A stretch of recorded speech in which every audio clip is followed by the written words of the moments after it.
Le grand enjeu qu'on a avec cette élection, c'est qu'au terme de cette élection, que celui qui gagne, que sa victoire soit reconnue et que l'adversaire félicite celui qui a gagné les élections et que le lendemain, que tout le monde aille travailler.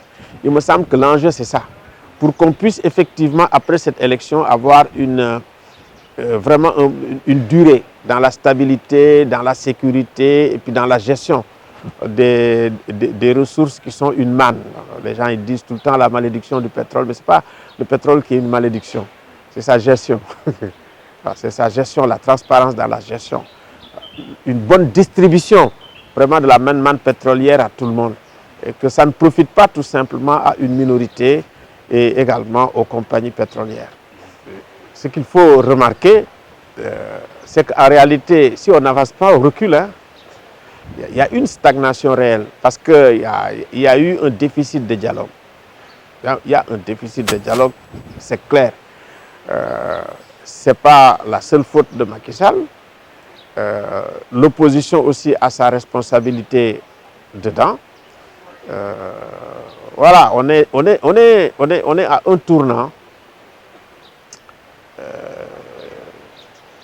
où le déficit de dialogue est là, le déficit, si vous voulez, de consensus est là, et la tension est là. Ça veut dire que la tension revient.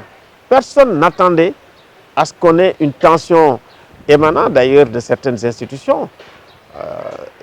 Il y a 7 ans, on avait le problème du Conseil constitutionnel. Aujourd'hui, on a encore le problème du Conseil constitutionnel. Les mêmes débats sur la loi. On a eu également, bon, au départ, c'était, je dirais, en aval, qu'on mettait les trucs en prison en 88, par exemple. Aujourd'hui, c'est en amont que ça a été fait. Donc, tout ça explique effectivement que le Sénégal est dans la crise démocratique, comme la plupart des pays africains, parce qu'aujourd'hui, dans beaucoup de pays africains, les élections posent problème. La fraude est là et les élections sont contestées. Ce qui n'était pas le cas il y a quelques années, jusqu'en 2010. Hein. Dans beaucoup de pays, bon, quand tu perdais les élections, que ce soit au Mali, on l'a vu, au Niger, on l'a vu, et ceux qui saluaient les élections devenaient après des présidents de la République. Je pense que c'est le cas de Mamadou Tandian. Au Niger, il avait salué quand il avait perdu les élections et puis après, il est devenu président. C'est ce qui est arrivé aussi au Mali il y a quelque temps. Aujourd'hui, vous avez vu, il y a un contentieux au Mali, invalidation des élections au Kenya. Et puis, vous avez vu également tous les problèmes qu'il y a eu au Congo-Brazza, au Gabon, partout. Donc, la crise, elle est partout et n'épargne pas le Sénégal. Ça, quand même, il faut bien le reconnaître.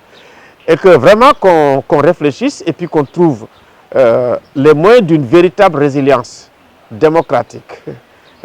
Cette capacité de rebondir, le Sénégal, il l'avait. J'espère qu'au sortir de cette crise, au sortir de cette élection, qu'on va se donner les moyens de rebondir.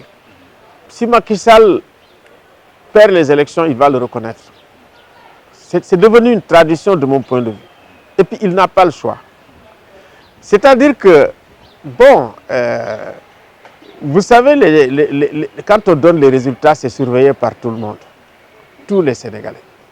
Et une fois que vous avez une défaite, vous savez, la pression est tellement forte que vous allez céder à la tradition. S'il perd à la loyale, il n'a pas d'autre choix. S'il perd à la loyale les élections correctes, il perd les élections, il n'a aucun autre choix que de reconnaître les résultats. Ça, je le pense sincèrement. Je pense qu'en matière électorale, la société civile a joué un rôle fondamental avec la presse dans la progression démocratique, dans l'évolution démocratique. Et je dirais même dans les deux alternances. L'alternance de 2000, la société civile a joué un rôle fondamental dans le processus électoral, l'observation des élections. Et également quand effectivement on attendait le rapport de la RADDHO et la conférence de presse de la RADDHO en 98 comme en 2000, on l'attendait plus d'ailleurs que la conférence de presse ou les résultats des autres élections. Vous voyez. Bon, en 2000, 2011, c'est aussi les organisations de la société civile qui ont arrêté le troisième mandat. S'il n'y avait pas la société civile, on n'aurait pas ça. Donc la deuxième alternance, on a joué fondamentalement le leadership pour que ça arrive. Donc ça, c'est des rôles fondamentaux que nous avons joués. Même cette année, hein, moi je pense qu'on a joué un rôle fondamental. Nous avons rencontré le président de la République hier pour effectivement l'inviter à envoyer des messages très clairs pour faire en sorte effectivement qu'il n'y ait pas de violence, ni verbale, ni physique.